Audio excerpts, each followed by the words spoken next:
Hi there, this is Rochelle with eXp Realty, and this is a Q&A type of video.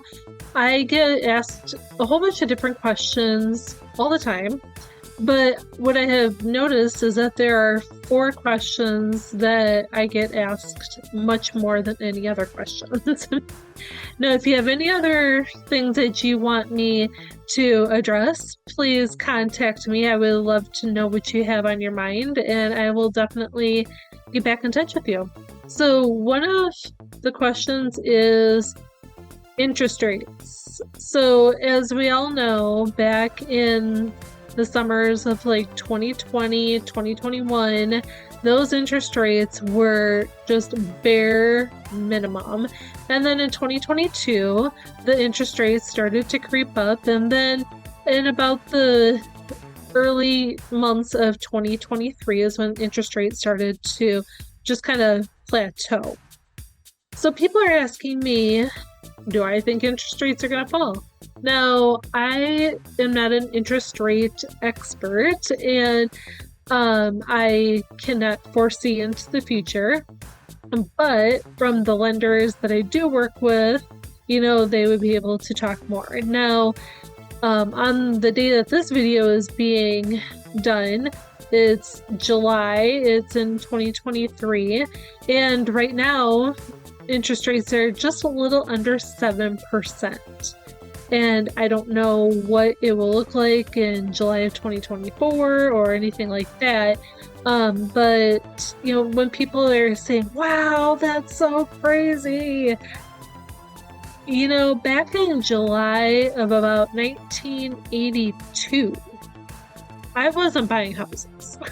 When I have been talking with people who were buying houses from that era, when people are saying that they were buying houses for just a little under 17%, that's a gigantic difference. And from the early 80s, typically interest rates have continued to go down.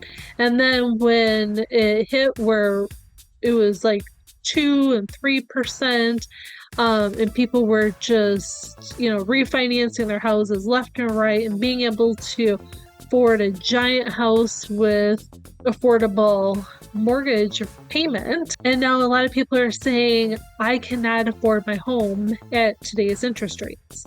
Which then leads me to the next thing is, how come there's not many houses for sale? So back to those interest rates that were so historically low, I had many conversations with people, including my insurance agent who just called me yesterday, who we were talking, and these people literally cannot afford to sell their homes.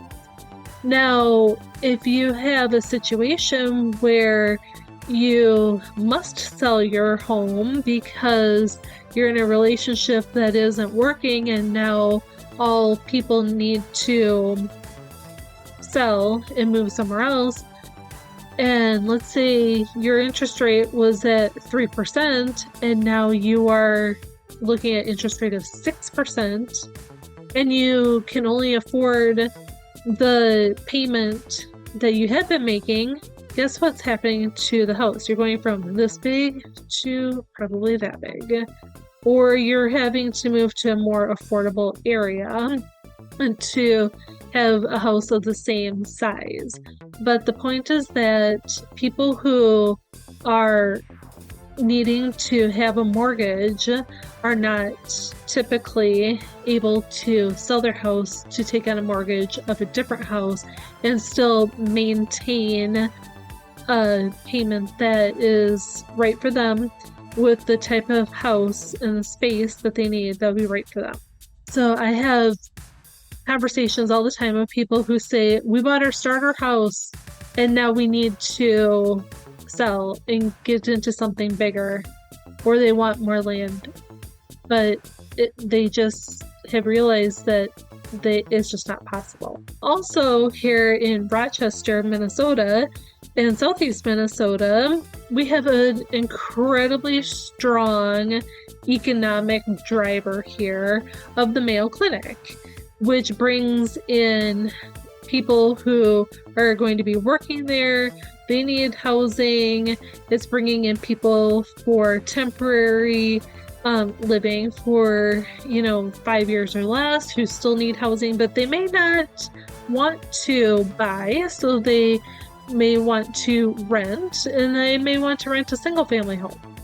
So now if you have somebody who's buying up single family homes or duplexes or something that is going to be very appealing for people who want to live there, but then you have the people who actually want to buy the home for themselves.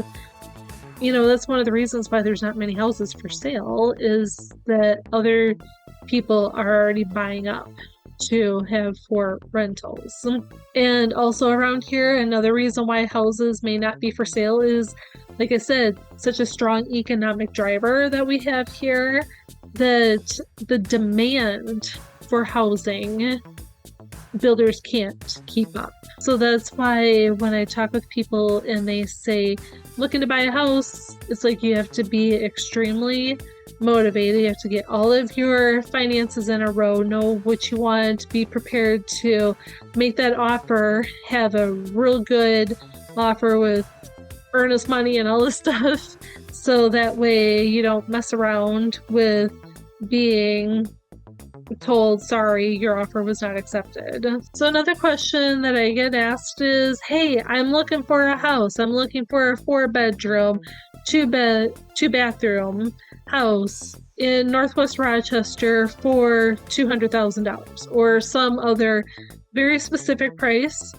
that probably does not reflect the neighborhood standard of that certain neighborhood. Then, we talk about, okay, does it have to be in this neighborhood? Does it have to be this, 4-bedroom, 2-bathroom that you're talking about? Because for whatever price point people want is generally not going to cover what they are looking for. So again, keep an open mind and, also know what you're getting into. So another question I get asked a lot is, okay, let's go look at a house. Great, let's go. There's forms that people will need to sign before we can go shopping. And why do we have to sign all those forms? Legal reasons. So with a real estate agent, essentially the buyer or the seller is hiring that person to represent them in this transaction. So now essentially, if I were your real estate agent, I work for you. But it's not a W-2 job, it's an independent contractor. So that's why we need to sign all these forms. It's like if you go seek a job with a company and they give you a great big stack of forms and you have to whittle your way through all of this, during your first day of orientation. That's why we have all these forms for us as an independent contractor. It's all for legal reasons, and talk to me. I will go over all of those specific forms and let you know why they are needed. So those are the top 4 questions I get asked. So if you have any other questions, please reach out. I would love to chat with you. My information is below, and have a super duper day.